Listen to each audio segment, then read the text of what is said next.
हमें दिखाया जाता है कि गिरू ड्रैगन रेडर खा जाता है और उसको पकड़ने के चक्कर में इनके हाथ से इनकी स्पेसशिप निकल जाती है। पर तभी गोकू बोलता है कि डरने की कोई बात नहीं है, हम उसे पकड़ लेंगे। और तब ट्रंक्स को याद आता है कि गोकू के पास तो इंस्टेंट ट्रांसमिशन है, तो वो उनके पास कुछ सेकंडों में ही पहुंच जाएंगे। तो ट्रंक्स और पैन गोकू को पकड़ लेते हैं और वो अपने साथ साथ गिरू को भी ले जाती है, क्योंकि वो उसे इतनी आसानी से तो नहीं जाने देने वाली। पर इंस्टेंट ट्रांसमिशन का यूज करने के बाद भी वो सही जगह पे नहीं पहुंचते और वो हवा से नीचे गिर जाते हैं। किसी को कुछ समझ में नहीं आ रहा था कि आखिर हुआ क्या। और गोकू भी बोलता है कि मैंने तो बिल्कुल सही लोकेशन सोची थी। तो वो डिसाइड करते हैं कि वो एक बार फिर से ट्राई करेंगे, पर इस बार तो वो और भी बुरी तरह गिरते हैं, वो भी मुंह के बल। अब इन्हें धीरे धीरे समझ में आने लग गया था कि छोटी बॉडी की वजह से ही गोकू अपनी पावर्स का यूज नहीं कर पा रहा। तो वो डिसाइड करते हैं कि वो डॉन किया के पैलेस में जाके ही अपनी शिप वापस लेके आएंगे। फिर हमें दिखाया जाता है कि डॉन किया के साइंटिस्ट वहाँ पर उस शिप पे कुछ एक्सपेरिमेंट कर रहे हैं। शायद वो ये सोच रहे हैं कि इसके पार्ट्स को कैसे निकाला जाए कि इसे बेचने में आसानी हो। और फिर थोड़ी देर बाद गोकू, पैन और ट्रंक्स वहाँ पर पहुंच जाते हैं। गोकू तो आवारों की तरह इधर उधर घूम रहा था। तब पैन उसे समझाती है कि हमें छुप के रहना होगा, क्योंकि हम नहीं चाहते कि शिप लेने में हमें और ज्यादा प्रॉब्लम हो। पर गोकू भी सुनने वालों में से कहाँ था। वो फिर से ब्रिज में खड़े होकर अपनी शिप ढूंढने लग जाता है और उसे वो मिल भी जाती है।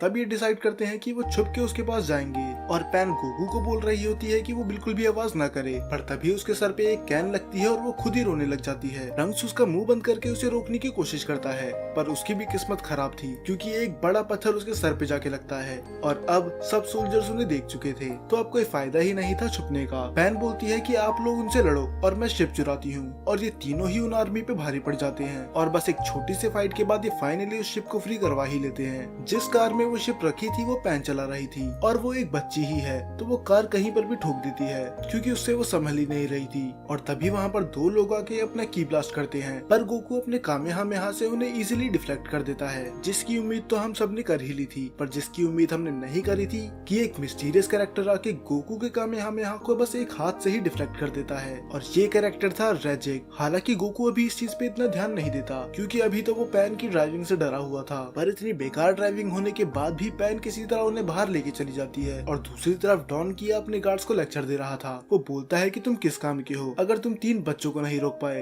तुम सब नालायक हो, किसी काम के नहीं। तभी रेजिक पीछे से बोलता है कि आखिर तुम कहना क्या चाहते हो। पर ये सुन के डॉन किया की हालत खराब हो जाती है। वो बोलता है कि मैं आपको कुछ नहीं कह रहा, मैं तो बस इन दोनों नालायकों को बोल रहा हूँ कि ये किसी काम के नहीं है। तो ये तो क्लियर हो गया कि रेजिक डॉन किया से ज्यादा पावरफुल है। तब डॉन किया उन दोनों की तरफ देख के बोलता है कि मुझे वो किसी भी कीमत पे चाहिए, क्योंकि आज तक इस वर्ल्ड में कोई पैदा नहीं हुआ जो मेरे अगेंस्ट जा सके। हालांकि अभी 2 मिनट पहले रेजिक ही गया था। फिर अगले दिन हमें दिखाया जाता है कि शिप की हालत बहुत ही ज्यादा खराब हो चुकी है और बिना नए पार्ट्स खरीदे इसे फिक्स करना नामुमकिन है। तो ये तीनों डिसाइड करते हैं कि ये मार्केट पे जाके ये सब सामान खरीदेंगे। पर पता नहीं क्यों वहाँ पर जाके सब इन्हें देख के डरने लग जाते हैं। गोकू बोलता है जरूर पैन ने ही कुछ किया होगा, पर तब पैन उस पे चिल्ला के बोलती है कि आपका मतलब क्या है, हम तीनों इतनी देर से साथ में ही हैं, मुझे नहीं पता कि ये लोग इतने डरे हुए क्यों हैं। पर तब ट्रंक्स बोलता है कि मुझे समझ में आ गया कि ये लोग क्यों डरे हैं, और वो पॉइंट करता है उनकी बाउंटीज की तरफ। इन तीनों के ऊपर 1-1 लाख की बाउंटी लगी हुई थी। ये देख के पैन भड़क जाती है कि मैं ऐसी तो बिल्कुल नहीं दिखती। पर गोकू के तो मजे आ रहे थे। पर तभी वहाँ पर पुलिस आती है और इन तीनों के पीछे ही पड़ जाती है। तो ये तीनों ही वहाँ से भाग जाते हैं। और आज किस्मत इनका साथ नहीं दे रही थी, क्योंकि कुछ ही देर बाद बारिश भी स्टार्ट हो जाती है और उनके पास उतना खाना भी नहीं था कि ये सरवाइव कर सके। तब पैन बोलती है कि जगह और खाना तो छोड़ो, हम पार्ट्स कैसे लेंगे, क्योंकि अगर सभी हमसे डरते रहे तो हमें शिप के पार्ट्स बेचेगा कौन। पर तभी गिरू आवाज करने लग जाता है। पैन उसे एक कोनी मार के चुप कराने की कोशिश करती है, पर तब ट्रंक्स बताता है कि ये हमें कुछ बताने की कोशिश कर रहा है। दरअसल वो उन्हें ये बता रहा था कि आसपास पुलिस वाले हैं, और वो तीनों फिर से वहाँ से भी भाग जाते हैं।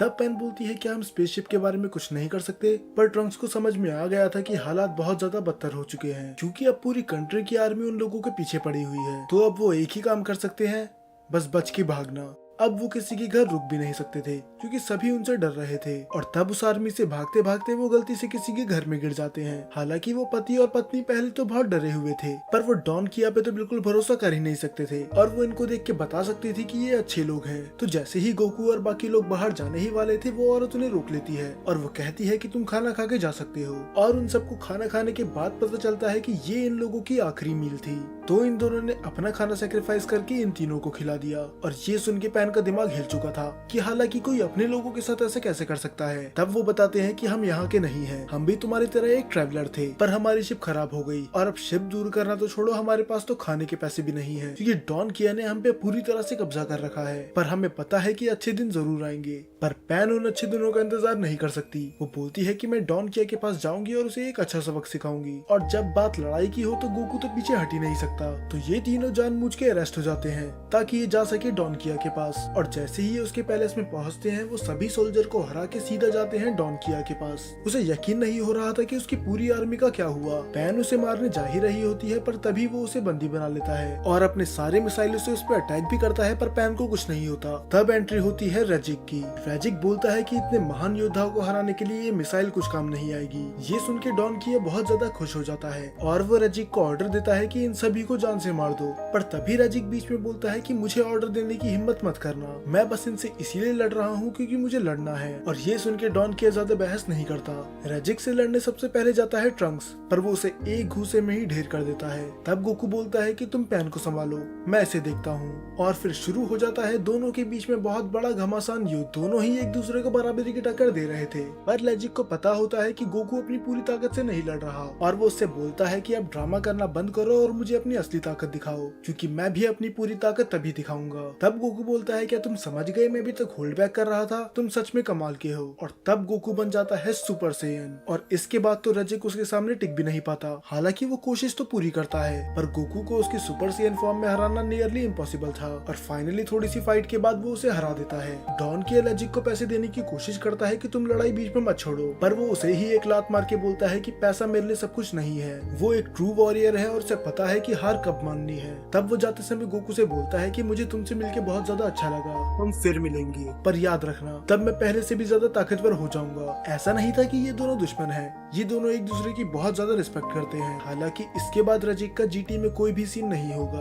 अब पैन डॉन किया को धमकाती है कि अगर उसने सबके पैसे वापस नहीं करे तो वो उसका वो हाल करेगी कि वो खुद की शक्ल नहीं पहचान पाएगा। अब वो बेचारा भी क्या करता, उनने रेजिक को हरा दिया तो ये तो कुछ भी नहीं है। और इसके बाद ये तीनों एक बड़ा सा लॉकर लेके शहर के बीच में चले जाते हैं, और वो पूरा लॉकर भरा होता है पैसों से, और अब इन लोगों को कोई टैक्स देने की भी जरूरत नहीं है। तो फाइनली ये प्लेनेट पूरी तरह से फ्री हो चुका है। अब वो लोग भी इन शिप के पार्ट बहुत ज्यादा आराम से दे देते हैं। पर अब सबसे बड़ी प्रॉब्लम थी कि ड्रैगन रेडार का क्या करे, क्योंकि उसको तो गिरू खा गया। पर तभी ट्रंक्स नोटिस करता है कि गिरू के अंदर से कुछ आवाज आ रही है, और तब उसे पता चलता है कि आसपास के ही किसी प्लेनेट पे ड्रैगन बॉल है। दरअसल अब गिरू ही ड्रैगन रेडार बन चुका है। तो अब इनके सफर में एक और साथी जुड़ चुका है।